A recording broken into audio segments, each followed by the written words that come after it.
யோசேப்பையும் அவனுடைய குடும்பத்தையும் ஆண்டவர் காப்பாற்றுதல். பல வருடங்களுக்கு பிறகு யாக்கோபு தான் மிகவும் நேசித்த அவனுடைய செல்ல மகனான யோசேப்பை ஆடுகளை மேய்த்து கொண்டிருந்த அவனுடைய மூத்த சகோதரர்களை பார்த்து வரும்படி அனுப்பினான். யோசேப்பின் சகோதரர்கள் அவனை மிகவும் வெறுத்தனர். ஏனெனில் அவர்களுடைய தந்தை எல்லோரையும் விட யோசேப்பை மிகவும் நேசித்தான். அதுவும் அல்லாமல் அவர்கள் எல்லோரையும் தான் ஆளுவது போல யோசேப்பு கனவு கண்டிருந்தான். அதனால் யோசேப்பு தன் சகோதரர்களிடத்தில் வந்தபோது அவனை பிடித்து அடிமை கொள்கிறவர்களிடத்தில் விற்று போட்டான். யோசேப்பின் சகோதரர்கள் வீடு திரும்பும் முன்னே அவனுடைய அங்கியை ஆட்டுக்கடாவின் இரத்தத்தில் நனைத்து ஏதோ ஒரு விலங்கு அவனை கொன்று போட்டிருக்கும் என்று நினைக்கிறோம் என்று சொல்லி அந்த ஆடையை யாக்கோபினிடத்தில் காண்பித்தார்கள். யாக்கோபு மிகவும் வருத்தப்பட்டான்.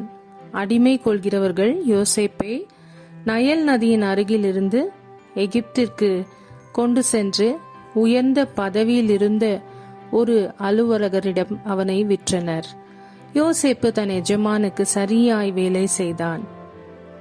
ஆண்டவர் யோசேப்பை ஆசீர்வதித்தார். யோசேப்பின் எஜமானின் மனைவி அவனோடு சந்தோஷமாய் இருக்கும்படி அழைத்தாள்.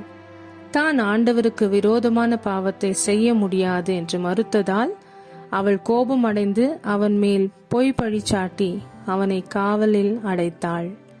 காவலிலும் யோசேப்பு உண்மையாயிருந்தான். எனவே ஆண்டவர் அவனை ஆசீர்வதித்தார். தவறு ஏதும் செய்யாமல் 2வது வருடமும் சிறையில் இருக்கையில் எகிப்தின் அரசனாகிய பார்வோன் என்பவனுக்கு இரவில் ஒரு கனவு உண்டாகி அதன் விளக்கத்தை அவனுடைய ஆலோசனைக்காரர்கள் விளக்க முடியவில்லை.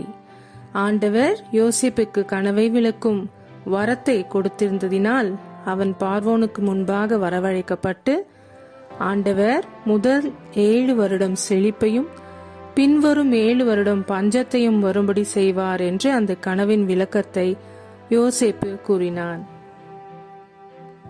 பார்வோனுக்கு யோசேப்பை மிகவும் பிடித்ததினால் யோசேப்பை எகிப்து தேசம் முழுவதுக்கும் பார்வோனுடைய 2வது அதிகாரி ஆக்கினான். முதல் 7 வருடத்தின் அறுவடையை களஞ்சியத்தில் சேர்த்து வைக்கும்படி யோசேப்பு மக்களிடம் கூறினான். அதன் பின்பு வந்த 7 வருடம் சேர்த்து வைத்த உணவை மக்களுக்கு விற்றான். அது அவர்களுக்கு போதுமான அளவு இருந்தது. பஞ்சம் எகிப்தில் மட்டுமல்லாமல் யாக்கோபும் அவனுடைய குடும்பத்தாரும் இருந்த கானான் நாட்டிலும் மிகவும் கொடியதாய் இருந்தது. எனவே யாக்கோபு தன்னுடைய மகன்களை எகிப்து நாட்டிற்கு உணவு வாங்கி வரும்படி அனுப்பினான். உணவு வாங்கும்படி யோசேப்பின் சகோதரர்கள் அவனுக்கு முன்பாக நிற்கும் போது அவர்கள் யோசேப்பை அறியவில்லை. ஆனால் யோசேப்புக்கு தன்னுடைய சகோதரர்கள் தான் அவர்கள் என்று விளங்கிற்று.